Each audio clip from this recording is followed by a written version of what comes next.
এই কাস্টমসের ওয়াইফের নাম হলো মারুফা আক্তার। মারুফা আক্তার কাস্টমসের ডিসি, উনি ডিসির বউ।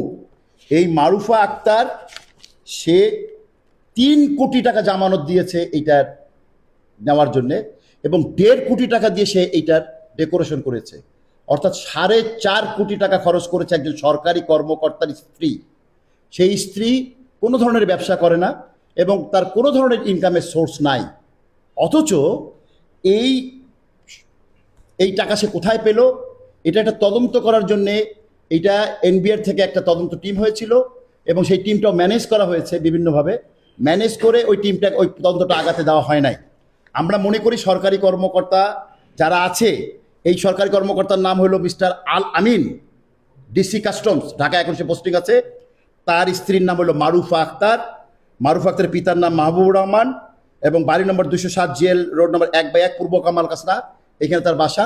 আপনারা এখনও যে দেখতে পারেন যে এইটা সে 3 কোটি টাকা জামানত দিয়ে 1.5 কোটি টাকা খরচ করে এটা চালাচ্ছে সে।